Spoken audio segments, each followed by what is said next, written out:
Buenas tardes, nosotros somos el equipo número uno, venimos de la clase de comunidad.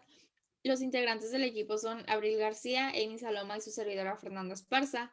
El día de hoy vamos a hablarles acerca de las infecciones respiratorias agudas y nuestros docentes son la doctora Catalina y la doctora Doris.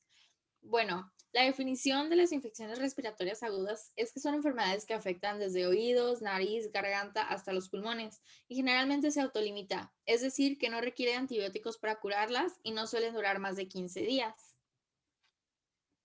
En la epidemiología. En el año 2019 se habrían estimado un total de 24 millones de casos en el país. La mayoría de estos casos fueron en niños pequeños de 1 a 4 años y en adultos entre los 25 y 44 años de edad. El grupo de menor cantidad de casos fueron la población que se encontraba entre más de 60 años y menos de 65 años. En la clasificación tenemos que se clasifican en altas y bajas, siendo las altas en un 75 o 90% más comunes y usualmente son de origen viral y no requieren uso de antibiótico.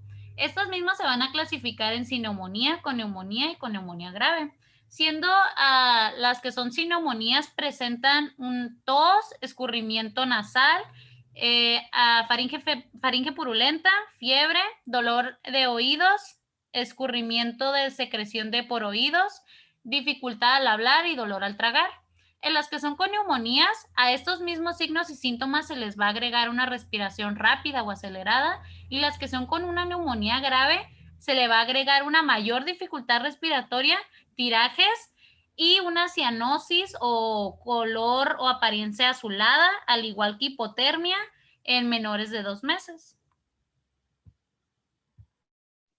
En las causas más frecuentes tenemos que diferentes entidades clínicas se puede presentar por virus y o bacterias, como la rinofaringitis, se puede presentar por el rinovirus, la influenza por influenza del adenovirus, en la faringoamigdalitis congestiva se puede presentar solamente por el virus, que es el adenovirus, la faringoamigdalitis purulenta se presenta solamente por bacterias, como la beta hemolítica A, en otitis media, sinusitis aguda, se va a presentar por los dos, por virus y bacterias, como la influenza y la parainfluenza, y en bacterias como neumococo, entre otras. La bronquiolitis se va a presentar por el virus sincitial respiratorio, parainfluenza y adenovirus, y la neumonía igualmente por los dos, por virus y bacterias. En virus tenemos la influenza, parainfluenza y adenovirus, y en las bacterias el neumococo, entre otras.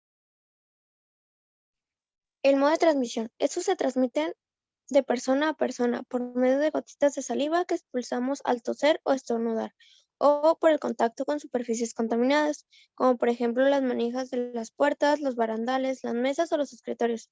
Hay que recordar que mayormente se ocasionan por virus, aunque también pueden ser ocasionadas por bacterias o parásitos. En la población vulnerable tenemos que ataca mayormente a mayores de 60 años y a menores de 5 años, estando en un porcentaje de 40% en mayores de 60 años y también 40% en menores de 5 años. El otro 20% ataca a la población en general. En signos y síntomas tenemos que puede producirse tos, dolor de cabeza, fiebre, irritabilidad, voz ronca, somnolencia o insomnio, nariz tapada por secreción de moco, palidez. Y en signos y síntomas de alarma se puede producir una respiración acelerada, una dificultad para respirar, un silbido respiratorio, un hundimiento en la piel entre los espacios de las costillas, el rechazo a los alimentos, el dolor o secreción de oídos, cianosis peribucal que va a ser como un tonito de color azul en la boca y taquicardia. Como factores de riesgo, la exposición al humo de la leña o el cigarro, el hacinamiento, no haber dado lactancia materna o no haber recibido lactancia materna, el cuadro de vacunación incompleto, la mala ventilación, no lavarse las manos frecuentemente, el bajo peso al nacer o una insuficiencia respiratoria. Como medidas de prevención, tenemos que es importante al momento de toser o estornudar, cubrirse la boca con el ángulo interior del codo. En caso de tener gripas, usar tapabocas, lavarse frecuentemente las manos, mantener limpias todas las superficies y mantener la casa ventilada, e ingerir bastantes líquidos. Es importante también antes de acudir al médico y en caso de tener fiebre, bajar esta misma fiebre con métodos físicos. Para clasificar signos de alarma en las iras, tenemos que valorar la insuficiencia respiratoria. Podemos observar los signos clínicos como el aleteo nasal y se puede presentar en una forma ausente, mínima o marcada. El quejido respiratorio, de igual manera ausente, audible con el estetoscopio o audible sin el estetoscopio.